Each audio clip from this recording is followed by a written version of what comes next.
Have you discovered that money responds like a well-trained animal and only obeys those who understand how to summon it with the proper vibration? When you discover how to direct it, it doesn't just come, but expands in extraordinary ways. There are hidden energies that decide how much money enters your life and how much departs. And even toiling intensely, you may sense something obstructing this energy. In 1925, Florence Scovel Shinn, a pioneering expert of spiritual science, revealed something revolutionary. Money doesn't respond to need, but to authority. During the Great Depression, she taught ordinary women to command their money, and many increased their income in the midst of the worst economic crisis in history. The first principle is the command of divine multiplication. Florence taught that money is a form of aware energy that operates by specific laws. Money responds to the vibration of authority much more than to that of need. When you approach money as one who begs, you repel it.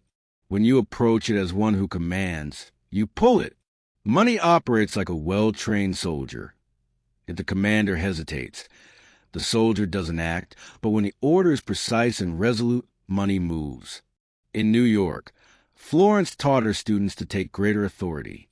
Each morning, standing before the mirror, they would position themselves upright, breathe deeply, and announce, "Divine money, I command you to expand in my life now. You flow to me from all possible directions because I am an ideal vessel of infinite abundance." The key was in the power within the command, which needed to ring out as an irrevocable decree. Another crucial element is mending the relationship with money. Florence said that money has emotional memory and that our energy toward it creates imprints that determine whether it approaches or distances itself. If for years you've spoken of money through fear, resentment, or guilt, it's as if you repelled an expected guest. Most people have been summoning money with the voice of poverty and guilt. Before commanding your money, Florence taught harmonizing with it. In silence, her students would say, "Dear money, release me from having seen you as my enemy. Today I acknowledge that you are divine energy seeking to express itself through me. I respect you, value you, and invite you into my life." This exercise was intense spiritual rewiring that completely changed a person's vibration. Advancing in this direction, Florence developed the energetic operation of poverty beliefs. Beliefs about money are like hidden foundations that establish how much your prosperity can grow. You can labor intensely, but if the roots are corrupted, the tree will never produce abundant fruit. No one is born with poverty consciousness. We inherit them from family conversations and childhood stories. Phrases like "money is dirty" or "to earn money you must suffer" embed themselves in the mind as internal laws. The process started with silence, where Florence asked them the question, "What belief about money have I adopted and still carry?" Once discovered, they would say, "This belief is not mine. I return it. My mind grows clean and open to receive the divine truth about abundance."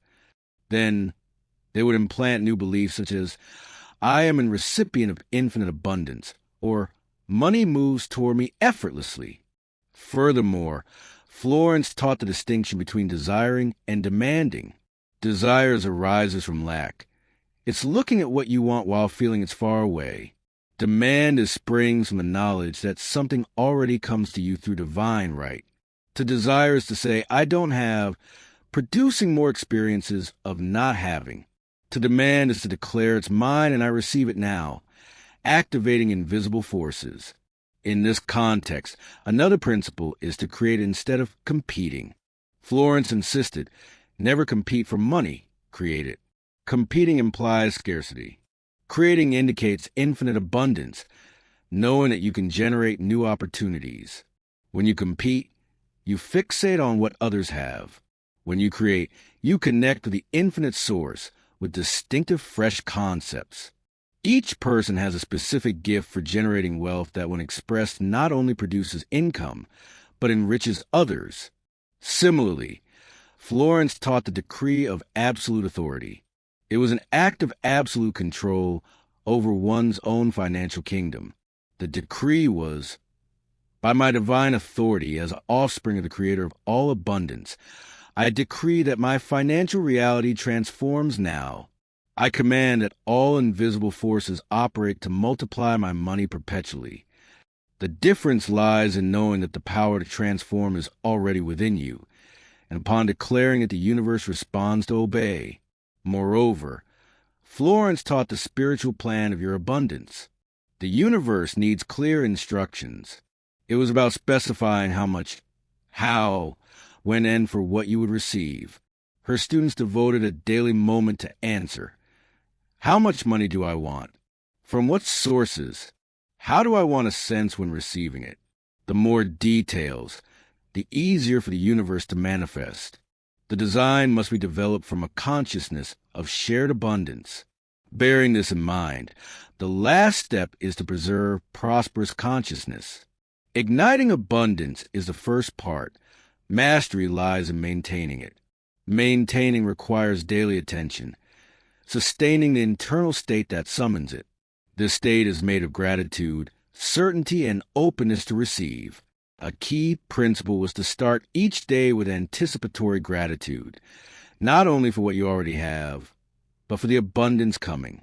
When you offer appreciation in advance, you give the universe the signal that you've already received. Another practice was to mentally sanctify all money seen circulating, stopping envy from tainting your vibration. It's worth noting that prosperous giving was essential. It was about contributing to causes that expanded abundance in the world. Giving with joy was like seeding in fertile ground. What you give returns multiplied. The crucial point is to feel that you engage with the universal flow. What you retain out of fear stagnates. What you give with love multiplies. Another key was to shield your mind, avoiding environments loaded with scarcity, because your consciousness is the magnet of your experience. Florence ended with a powerful reminder. You are not a casualty of economic circumstances. You are the creator of your financial reality. Money is your partner and friend.